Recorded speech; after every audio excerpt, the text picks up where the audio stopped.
Salut tout le monde! Bienvenue sur ma chaîne YouTube, mon nom est Jonathan Sutherland. Aujourd'hui, j'ai une très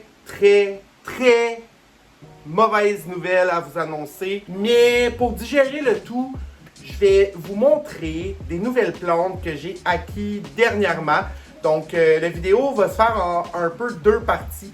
Il va y avoir la première partie que je vais vous montrer des plantes que j'ai acquises dernièrement. Donc ça me fait du bien de vous montrer ça. Et il va y avoir la mauvaise nouvelle. Et la mauvaise nouvelle, je vais élaborer aussi sur le sujet. Donc, c'est comme un sujet secret jusqu'à la fin. Donc, vous devez rester là avec moi jusqu'à la fin.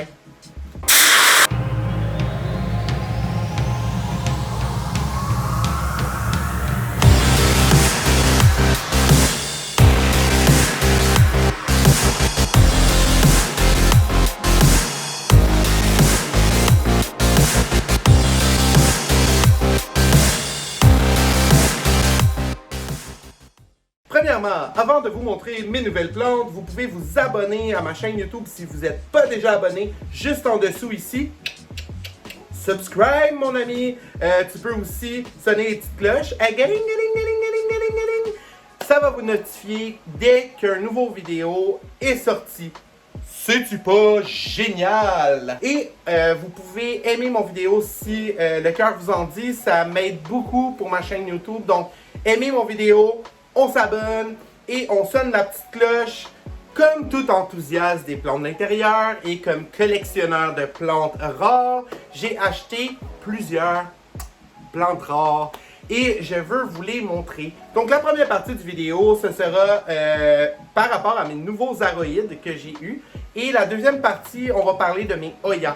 La première plante que je veux vous montrer aujourd'hui, c'est un Nentorium Regale. Si vous vous souvenez de mon wishlist plante, je crois de l'année dernière ou de l'autre année même, j'avais mentionné que je cherchais un Nentorium Regale, un vrai régal pour les yeux. Regardez-moi ça. Je l'ai trouvé, je suis vraiment content. Là, il y a des petits bouts bruns, un peu secs, mais tout est sous contrôle. Il y a même un nouveau petit grow point juste ici, donc je suis pas inquiet. Présentement, il est à 80% d'humidité. Les petits bouts secs ici, là, c'est vraiment juste en lien avec le shipping. Donc, elle n'a pas ben aimé ça. Mais regardez-moi la bête, comment qu'elle est belle. La veinure et tout ça, là. J'adore cette plante-là. Présentement, il est dans un mix très aéré. Donc, vos Nentorium, vos philodendrons devraient tous être dans des mix comme celui-ci. Donc, on a un petit peu de terre, mais pas beaucoup. Beaucoup de perlites, beaucoup de chunky, tu sais. Puis, si vous voulez une vidéo là-dessus, laissez-moi le savoir en commentaire juste en dessous. On peut voir, ici, il y a des belles racines. Donc, je suis vraiment pas inquiet pour cette bête-là. Number 2, c'est un philodendron White Knight. Regardez-moi, ok, le blanc parfait de ce philodendron-là. Donc, il a une grosse feuille, on a une petite feuille. Celle-ci n'était pas là auparavant, donc je suis vraiment content. C'était une bouture non enracinée que j'ai eue de mon ami Kijian. Et on peut voir ici, là, je sais pas si vous voyez, les racines sont folles. Donc lui, il est dans le même terrarium que mon Nentorium Regale. Donc il reçoit 80% d'humidité. Mais je suis vraiment content de savoir que il n'a pas perdu non plus sa feuille originale avec la grosse patch blanche. Regardez-moi ça, c'est un blanc parfait. C'est pas un blanc crème comme on peut voir, mettons, chez les Monstera Thai Constellation, qui sont beaucoup plus couleur crème. C'est vraiment un blanc, là, tu sais, un blanc coquille d'œuf. Puis la texture de la plante aussi est assez spéciale. Donc je suis vraiment content d'avoir pu me procurer une beauté pareille. Philodendron White Knight. Numéro 3, j'ai nommé un philodendron Mamei Silver. Regardez-moi ça, le pattern sur la feuille. C'est vraiment beau. Donc ça aussi, c'était une plante non enracinée. Donc on peut voir aussi que là, les racines commencent à se développer juste ici. C'est peut-être un petit peu difficile à voir sur la caméra, mais elle est aussi à 80% d'humidité. Donc j'essaie de laisser le plus de chance possible à mes philodendrons plus rares ces temps-ci pour s'établir vraiment mieux. Et je vois vraiment une différence avec mes petits terrariums. Donc voilà, philodendron Mamey Silver. Number 4, c'est un philodendron majestique. Regardez-moi ça. Puis, je ne sais pas si vous allez le voir, je pense pas. Mais vous pouvez voir, OK, qu'elle scintille. Donc, c'est un philodendron qui scintille. Il est magnifique. J'adore ce philodendron-là. Regardez-moi ça, les taches, là, quand on regarde ça. C'est vraiment comme une peinture. J'adore vraiment cette plante-là. Puis derrière, on peut voir aussi que c'est un petit peu rougeâtre. Donc, le derrière des feuilles est rougeâtre. Et on peut voir aussi le petit stem qui est comme rougeâtre, qui va jusqu'à vert. C'est vraiment beau. Ça, c'est un autre philodendron que j'ai acheté de mon ami Kijian, qui était un cutting non enraciné aussi. Et on peut voir, juste ici, regardez-moi la grosse racine. C'est magnifique. Ça fait pas longtemps que je les ai, donc ça fait peut-être 2 ou 3 semaines et j'ai déjà des racines. Je suis content, vraiment content, parce qu'on s'entend qu'au prix qu'on paye nos plantes rares, on veut des racines. Hein? On veut absolument leur donner le meilleur possible pour s'établir. Et je suis vraiment content de voir des racines sur cette plante-là.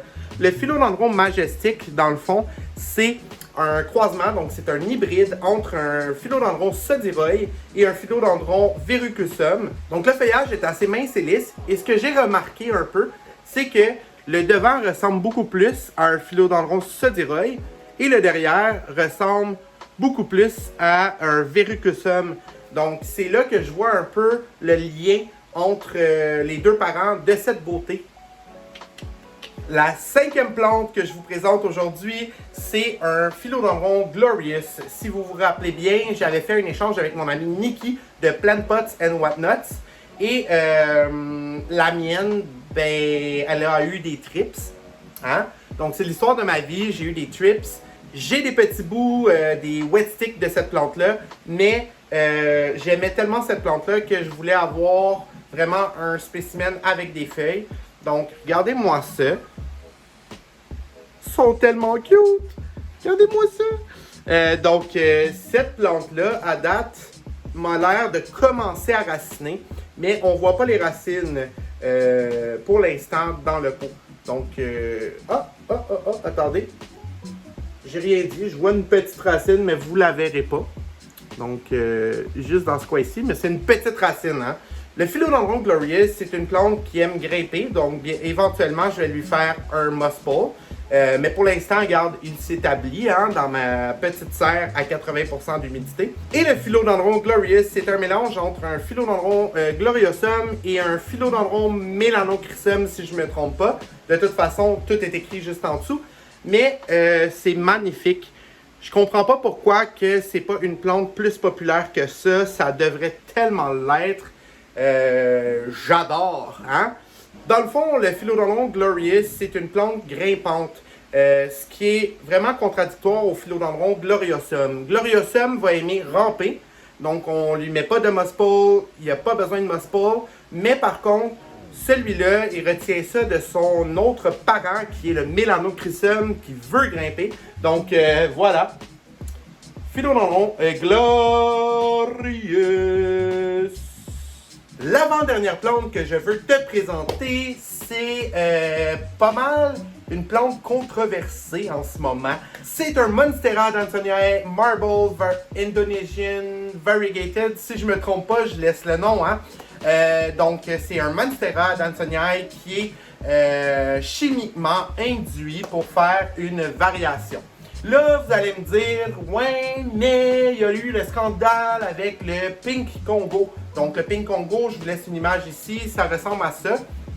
Non, c'est pas la même chose. Le Pink Congo a été induit d'un produit chimique X et le Monstera Adansonii Marble Indonesian Variegated. Hey, c'est long à dire, hein?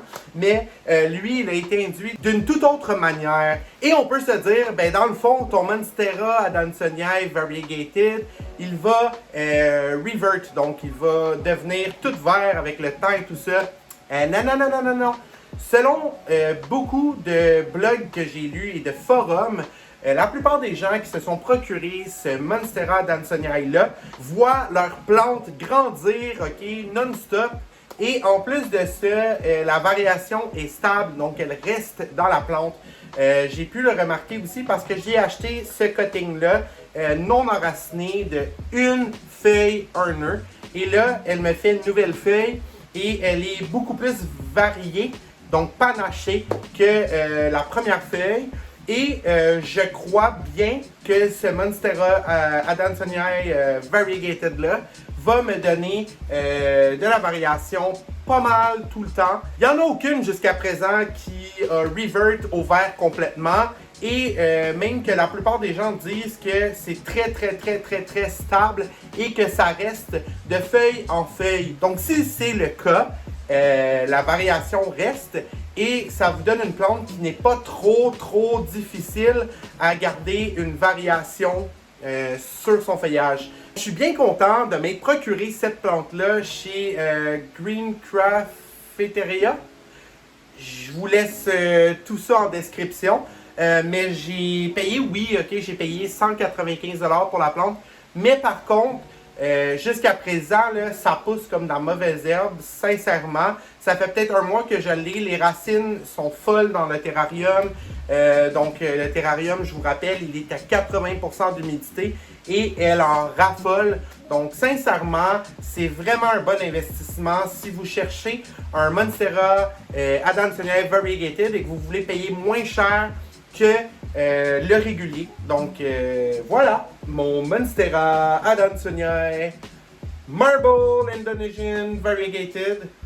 La prochaine plante, mais non la moindre, que je veux vous présenter, c'est un Monstera Albo. Donc, Monstera Albo Variegata. Regardez-moi, ok, les fenestrations et la couleur de cette Monstera Albo. Regardez-moi ça. C'est magnifique. Ça fait vraiment longtemps que je cherche un Monstera Albo, mais à chaque fois, on dirait qu'il y a quelque chose qui me dit « Achète pas celle-ci, elle n'a pas assez de variation » ou « Achète pas celle-ci, elle a trop de variation ».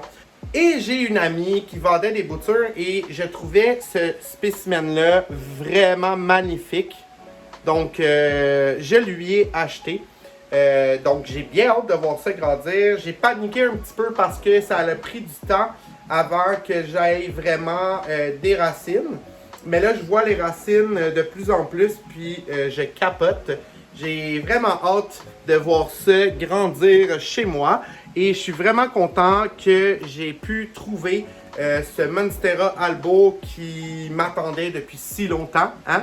Donc, Monstera Albo. On arrive donc à la deuxième partie de mon vidéo. Je suis un petit peu sous le choc encore. J'ai une collection de Hoya d'environ 200 espèces et plus chez moi. Et dernièrement, j'ai eu une grosse infestation de cochenilles farineuses. J'ai dû dire adieu à toutes mes Hoya. Et en disant adieu à toutes mes Hoya, je me suis dit, ah non, tu peux pas leur faire ça. J'ai investi beaucoup de sous dans ma collection de Hoya, donc je voulais vraiment pas leur dire bye bye. Je voulais vraiment garder mes Hoya en santé et en forme. Et je vous présente une petite vidéo juste ici, hein. Je me suis acheté une belle petite machine, ok, qui est comme un télescope numérique. Donc vous pouvez voir vraiment de plus proche les pestes, vous pouvez voir de plus proche tout, hein? C'est vraiment magnifique. Je vous laisse aussi le lien dans ma description si jamais vous voulez avoir cette machine-là. Parce que si vous vous interrogez si vous avez des pestes ou non, vous pouvez mettre la machine juste devant et vous pouvez voir si ça bouge. Vous pouvez voir les pestes en plus gros. Donc, c'est vraiment une machine géniale. Les cochenilles farineuses, c'est pas ce qui est le plus difficile à se débarrasser, mais ça peut l'être. Donc, ce que je veux dire, c'est que ça se reproduit très rapidement dans vos plantes d'intérieur, puis ça se propage rapidement aussi. Donc, les cochenilles farineuses, là, c'est vos ennemis. Vous devez vraiment les traiter. Puis, j'ai été voir sur le web partout. OK? J'ai trouvé plein de conseils, de trucs. J'ai tout essayé. Et les cochenilles farineuses revenaient sur un dixaine. Mais là, j'ai découvert un produit grâce à un membre d'un groupe Facebook. Tadam! Donc, c'est un produit qui s'appelle On Guard. Ça ressemble à ça ici. On Guard. Habituellement, on l'utilise pour enlever les punaises de lit. Donc, c'est vraiment, vraiment fort. Et ça dit aussi que vous pouvez l'utiliser sur les plantes d'intérieur. Donc, c'est vraiment génial. Et moi, je me suis dit, ben, regarde, hein? On n'est pas plus niaiseux qu'un autre. On va l'essayer. Donc, je me suis dit, j'ai pas de temps d'attente et tout ça. Mais, ça s'est avéré que ce produit-là est magnifique et génial. Je vais même l'utiliser contre les trips. Donc, j'ai beaucoup de plantes à l'extérieur que je dois rentrer justement bientôt qui ont des trips. Ce produit-là, ce que ça fait, c'est que ça la sèche la peste. Et vous mettez ça dans un petit vaporisateur. Et il est good to go, là. Good to go, ce que je veux dire, c'est que vous n'avez pas besoin d'ajouter d'eau, vous n'avez pas besoin d'ajouter rien à ce produit-là. Puis après 2 ou 3 traitements, OK? Donc, mettons qu'on fait un traitement 3 ou 4 jours, mes Hoya se portent à merveille. Je ne vois presque plus de cochenilles farineuses. Donc, c'est vraiment un produit qui est à découvrir pour vous. Oui, je le sais, j'ai fait un petit peu une fausse représentation d'une mauvaise nouvelle. Mais sincèrement, hein, quand on a des pestes dans nos plantes d'intérieur, c'est toujours une mauvaise nouvelle. Surtout quand c'est une infestation comme la mienne. Comme vous savez, là, j'avais changé de travail et tout ça. Et on dirait que j'avais plus de motivation de me lever le matin et de m'occuper de mes plantes. Donc, quand j'ai vu l'infestation, je l'ai laissé aller. Là, je l'ai laissé aller longtemps. Puis là, je voyais des Hoya qui ne m'aimaient plus. Hein? Donc, j'ai utilisé ce produit-là. Vous devriez vraiment l'utiliser aussi. J'ai acheté ce produit-là sur Amazon. Donc, amazon.ca. Je ne sais pas si en France ou en Europe ou ailleurs, hein, dans le monde, ils vendent ce produit-là, mais je vous conseille de vérifier et d'utiliser ce produit-là. C'est vraiment miraculeux, sincèrement. Là. Ça la sèche, là, les bébites, là, d'une shot. C'est fini. Jusqu'à présent, je peux vous dire que la plupart de mes Hoya n'ont plus de cochenilles farineuses depuis des semaines et je suis heureux.